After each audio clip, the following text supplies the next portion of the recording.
unfair. CHADEMA offices in Arusha set on fire. And in sports, Tanga Sports Club to take the Bernard Morrison case to the Court of Arbitration for Sports.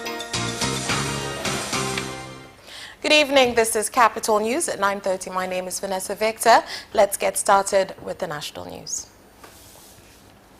President Dr. John Magufuli has pledged that the elections will be free and fair, calling on religious leaders and society in general to pray for peace and stability as well as unity to prevail during the election period. President Magufuli made the statement in Dodoma during the Central Council meeting of Tanzania Assemblies of God.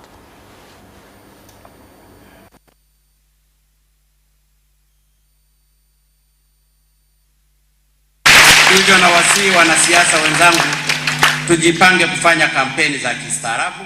Magufuli, insert. I call on my fellow politicians, we should prepare to engage in decent campaigns. We should not use language to threaten our citizens, and I also ask Tanzanians to reject politicians preaching hate and threats. They are doing so because they have no policies to give to the public, but also because they know if chaos ensues, they have somewhere to go. Thus, we as Tanzanians must stand united and refuse to be divided by parties, religions, or tribes. Makabila yasitugawe. Bado, kwa maoni yetu, kuna changamoto kwenye eneo la mmomonyoko wa maadili. Opinion, there are still challenges in erosion of morals, especially among the youth in our country. Example, a lack of patriotism, lack of respect, wearing unsuitable clothing, and people not valuing each other, humanity. Haya ambayo tunayaona leo matokeo makubwa. What we see now, the major results, big projects are due to requests made in the past.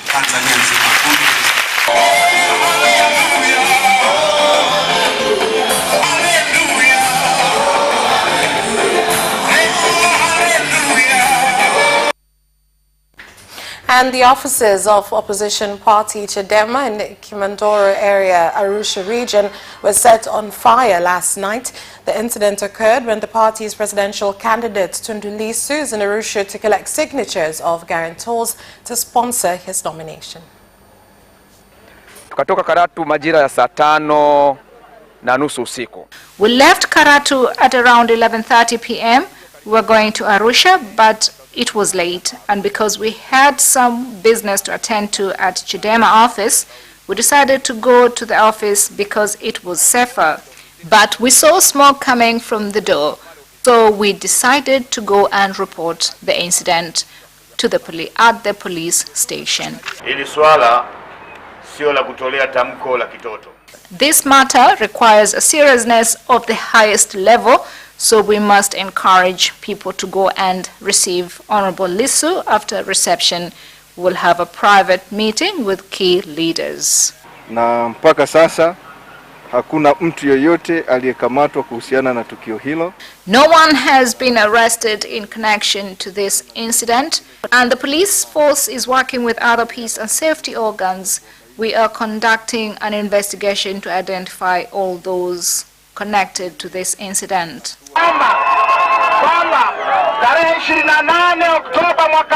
On 28th October this year, Arusha will come to a standstill and be counted. I have no doubt. What I'm asking of you is we must support our candidates in every way possible.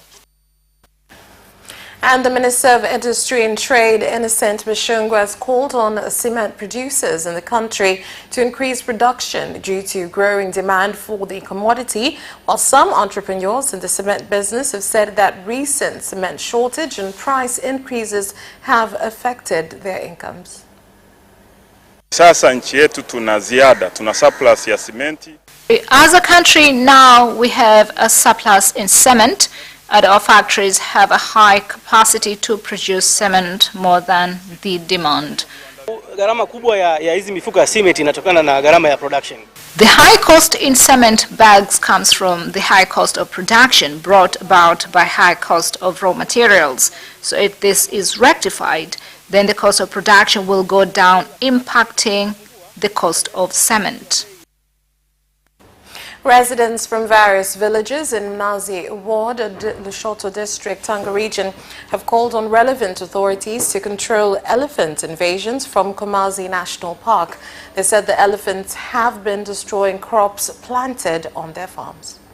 Mahindi, migomba, maize, banana and other crops have been eaten up.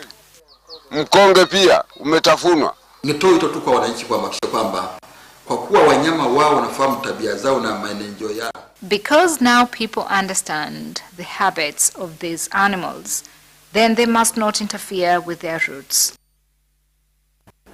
Construction on expansion of Mtwara Port is expected to be completed this October this year, with Malawi showing interest in using the port to transport petroleum imports.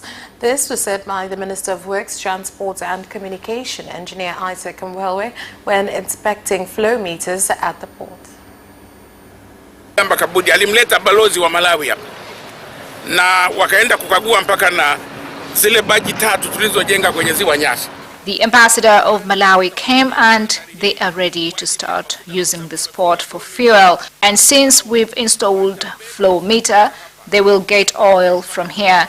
I urge the port's authority, the marketing officer should be brought here so preparations can be made. This is a big investment. What is pending is minor jobs to connect pipes to be used to offload oil from the ships. Lakini kuanzia leo hivi nasema alhamdulillah rabbil alamin. Asiyeshukuru kibaba kimakondi. We are so grateful to you. The young people you've brought here are doing an excellent job. And the Minister of Energy, Dr. Medad Kalimani, has directed the contractor of JVEMEC Desco Company, who is implementing rural energy projects in 17 villages of Iramba District in Singida Region, to report daily at the police station until he completes the projects.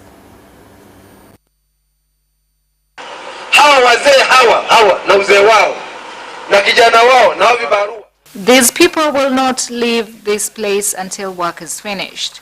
I've instructed the same at the Regional Commissioner's office. You must dissolve his contract and finish the work yourselves on the 10th.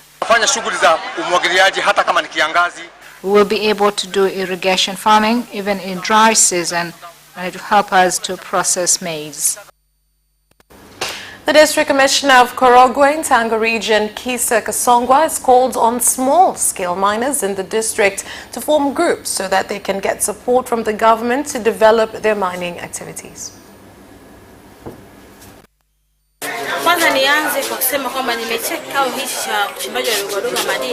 I've called this meeting of small miners because of the success we've seen under the strong leadership of Honorable President Dr. John Pombe Magufuli. We've seen how well small miners are performing. My advice to them is they should be registered so they can be officially recognized. A lot of our leaders would like us to invite them to meetings, but it is clear that this district commissioner is innovative because she's called us so we can express challenges faced. One challenge we are facing is we don't have modern equipment. The President of Zanzibar and Chairman of the Revolutionary Council, Dr. Ali Mohammed Shein, has called on executives not to fear implementing programs and projects under the leadership of ministers. Dr. Shein made the statement at State House in Zanzibar.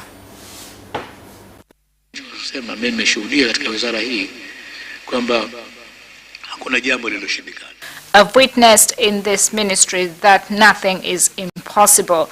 We've good leaders, very knowledgeable, everyone has a degree and is experienced. I believe with these programs, Zanzibar will go forward. This includes continuous training in agriculture, livestock and fisheries sectors, as well as to bring together exports with service providers.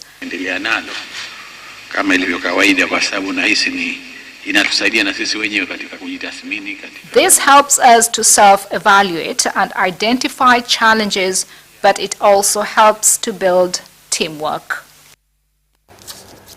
And that's all for the national news. International news is next.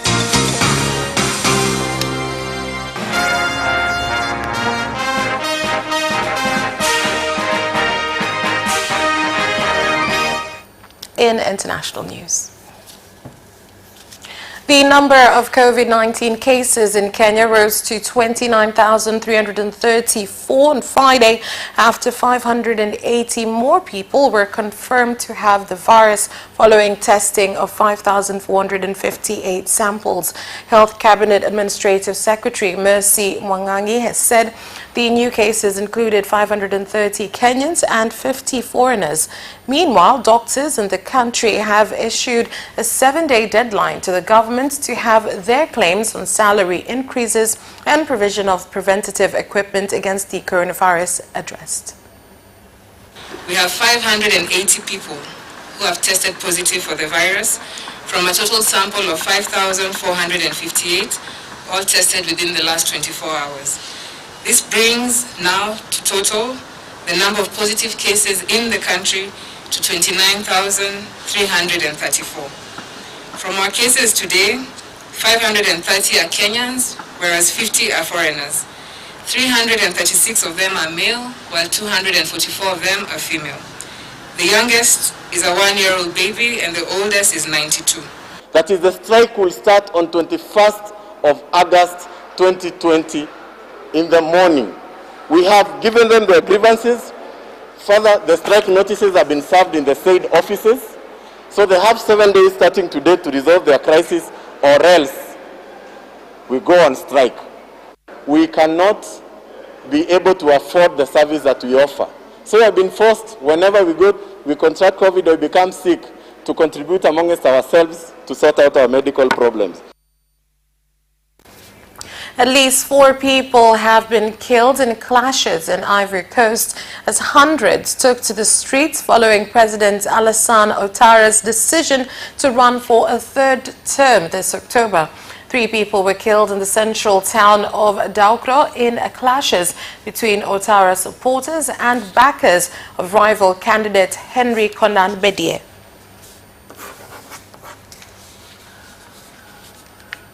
The Banyamulenge tribe from the Democratic Republic of Congo, who were victims of killings in 2004 at Gatumba area in Burundi, have urged the government of Burundi to ensure justice is done on perpetrators of the killings of more than 150 people. We asked the government of Burundi because these people were in their hands to help us get justice.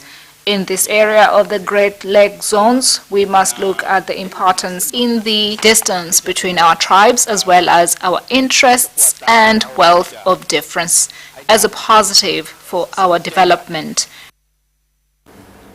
The police force in Rwanda is implementing an operation to arrest people found outdoors after 9 p.m. who are then tested for the coronavirus. The operation is taking place as Rwanda confirms 11 new coronavirus cases in the last 24 hours, bringing the number of cases in the country to 2,200. We have decided to test these individuals who have broken the directive to stay at home from 9 p.m. so that we can determine if they are the ones spreading the coronavirus in the country. Honestly, these people should have been home by 9 p.m. They are well aware that being on the road at that hour is not permitted. We will continue to catch the people roaming at these hours. And that is all for the international news. We'll be back with business news after a short break.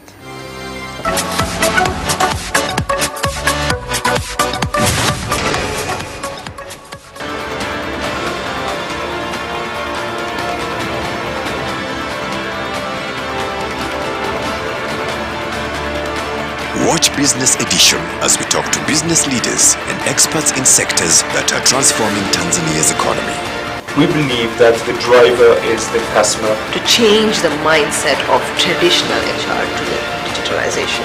Make sure that everybody can get some access to financial services. And once we understand the vision of our leaders, we then need to be behind them and help them in achieving that vision. Business have involved mercantile operations, trade guilds, or shared agricultural production, infrastructure, construction, financial sectors, tourism, and mining. Business Edition on Friday at 8:15 p.m.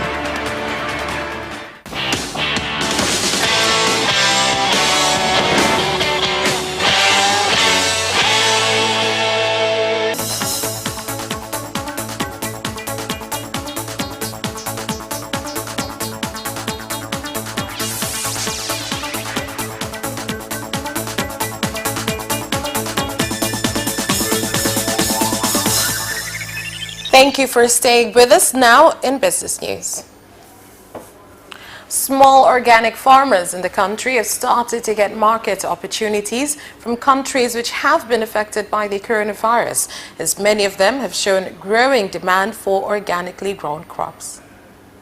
Hayo mazao mfano kipindi cha kabla ya corona ulikuta tulikuwa tunakuwa na tani 20,000-30,000 za mahindi. In those crops before corona you would find we had 20 to 30,000 tons of maize, but now we have increased the amount. We don't only get maize from Morogoro but also from Dodoma twice over up to 30 to 70 tons.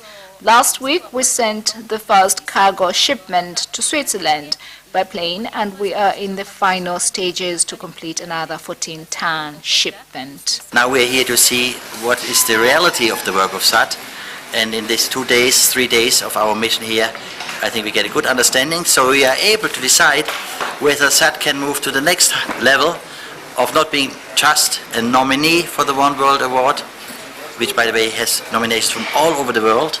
To become already a finalist is a big achievement, but now the big question is, and by December we know, is SAT an over winner? And mobile phone company Vodacom has said that the process to discover technology innovators through the Vodacom Digital Accelerator program has been completed after getting 15 participants out of 500 companies which took part in the projects. As Vodacom, we believe we must change the lives of Tanzanians in all forms of technology that is suitable for use and the development of our country. We want them to bring their creative ideas, their creative technology companies that will resolve society problems in these sectors.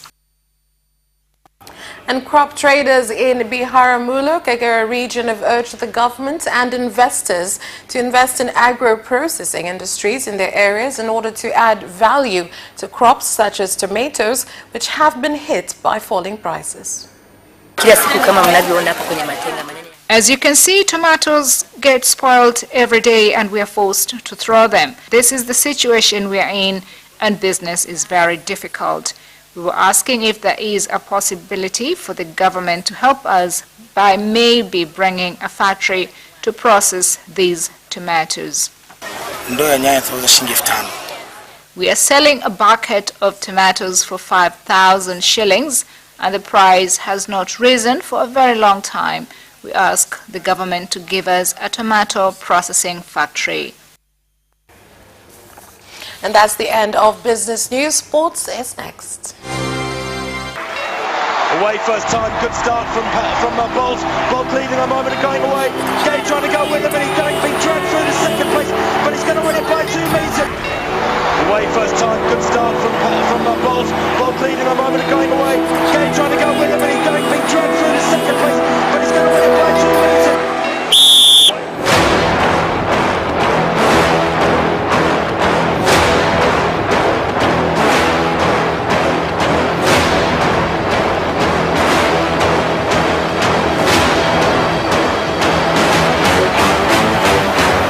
position, Joaquinho. He did lose to Lynn.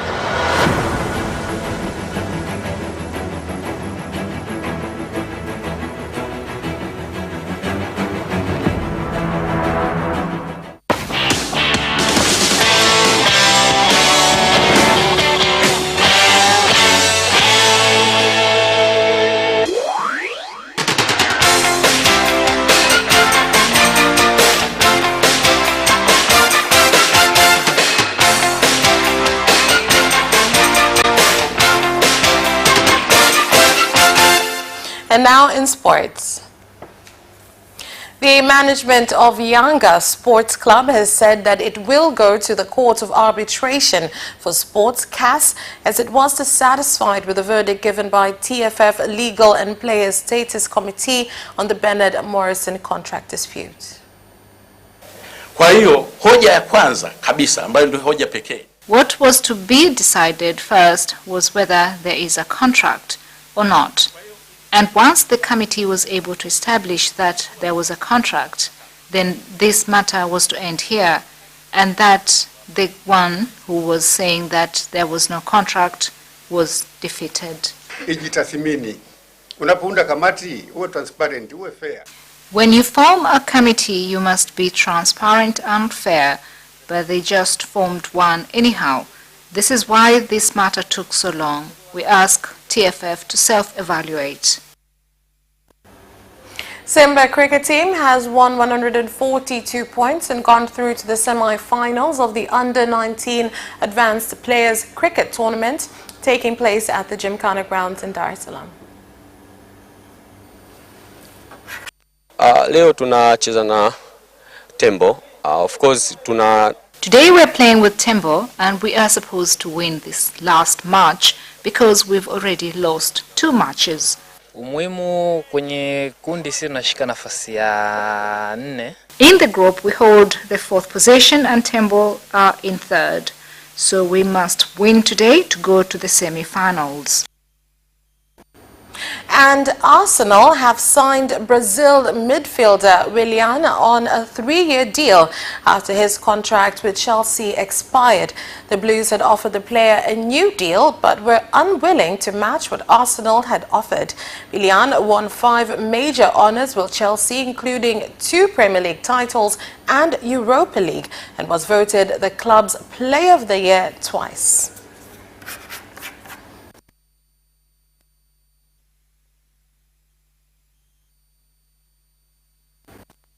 And that sports item ends our news bulletin. On behalf of everyone who worked to bring you this bulletin, my name is Vanessa Victor. Thank you for watching. Have a good night and a good weekend.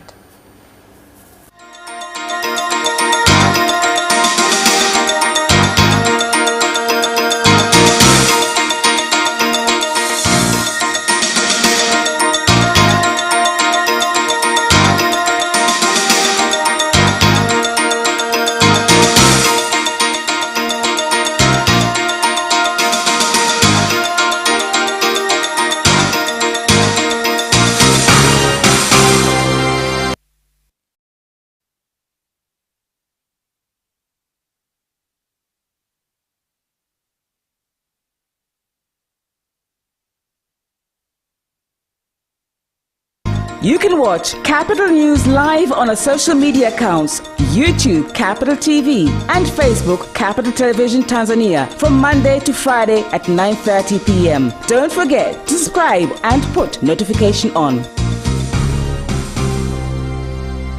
Si unajua kuwa 2020 ni mwaka wa uchaguzi? Basi ITV inatoa fursa kwa wagombea wote wa nafasi zote kujinadi na kueleza sera na mikakati yao kwenye kipindi cha Nagombea 2020. Changamkia fursa hii itakayokuwezesha kuwafikia walengo kwa bei nafuu. Wasiliana nasi kupitia simu nambari 0767777147 au 0658777147 au 0684302014